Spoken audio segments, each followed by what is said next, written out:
तो लॉरियो, एक और वजह कि बाहर से साजिश हुई। अब ये जरा गौर से सुनना है आपने, क्योंकि मैं चाहता हूं इसके बाद जो मैं आपको लाएमल दूंगा वो बड़ा जरूरी है कि पहले आप समझ जाएं कि ये हुआ क्या, ये क्या, कितनी बड़ी साजिश इस मुल्क के खिलाफ की गई है। एक और हमारे साम्राज्य जो बाहर बैठे हुए हैं, एक और मसला क्या था कि मैं पहले दिन से, जिस दिन जनरल मुशर्रफ घुटने टेक गया एक टेलीफोन कॉल की अमेरिका से और उनकी जंग में लेके गया, मैं पहले दिन से इसके खिलाफ था।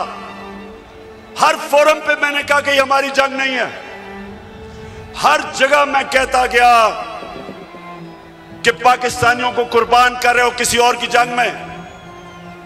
और मैंने यह भी कहा कि अफगानिस्तान में कोई मिलिट्री सोल्यूशन नहीं है, बातचीत से मसला हल होगा। मुझे बुरा भला कहा गया, तालिबान खान कहा गया, मुझे कहा मैं दहशतगर्दों के साथ हूं, मेरी पूरी कैरेक्टर असैसिनेशन हुई। लेकिन मैं क्यों कह रहा था कि हमारी जंग नहीं है? क्योंकि मेरे पाकिस्तानियों, फॉरेन पॉलिसी बनती है, बार बार अपने ज़हन में डाल लो, अपने लोगों के फायदे के लिए। कौन सा मुल्क अपने आप को किसी और मुल्क के लिए कुर्बान करता है? 80,000 हमारे लोग शहीद हुए, 6,500 हमारे फौज के नौजवान शहीद हुए, हमारा कबायली इलाका उजड़ गया, 100 अरब से डॉलर से ज्यादा मुल्क को नुकसान हुआ। कभी कोई कमीशन बैठी, कभी किसी ने यह सोचा कि ये किसने हमें इस जंग में लेके गया ताकि आगे से हम इस तरह की हिमाकत ना करें। तो जब मेरे से इंटरव्यूअर ने पूछा कि आप अमेरिका को बेच देंगे, क्या कहा मैंने? और क्या आप मेरे से कोई और उम्मीद रखते थे? एब्सोल्युटली नॉट के अलावा कोई उम्मीद रखते थे? क्योंकि मेरा जीना मरना पाकिस्तान में है, ये मेरा मुल्क है, ये मेरे लोग हैं। मैं क्यों अमेरिका के लिए अपने लोगों को कुर्बान करूं? तो ये भी उनको तकलीफ थी, उनको चाहिए थे चेरी ब्लॉसम बूट पॉलिश करने वाले,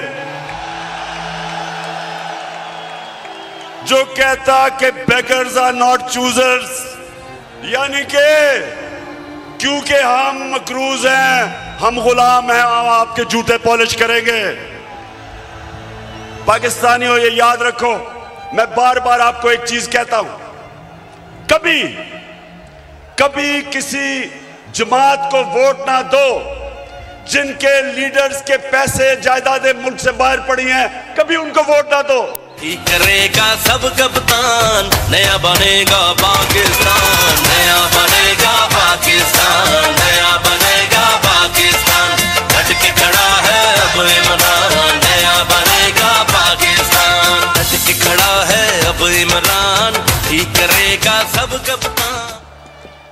क्योंकि जिधर इनके पैसे बाहर पड़े हैं, इनकी जायदादें बाहर पड़ी हैं, इनकी प्रॉपर्टीज बाहर हैं, इनके ऑफशोर अकाउंट्स बाहर हैं, ये याद रखें, ये कभी साम्राज्य का प्रेशर बर्दाश्त नहीं कर सकते।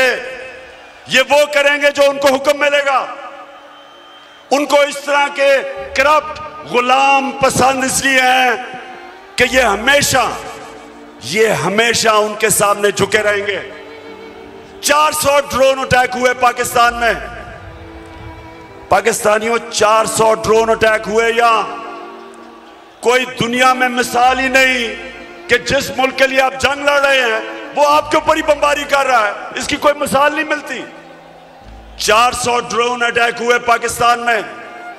एक दफा कभी नवाज शरीफ के मुंह से एक दफा निकला कि ये आप बड़ा गलत कर रहे हैं, ये सारे ह्यूमैनिटेरियन लॉज के खिलाफ है, ये कानून के खिलाफ है कि जज जूरी एक्सिक्यूशनर 4000 मील दूर बैठ के एक बटन दबाता और लोग मर जाते हैं, नीचे बम फट जाते हैं।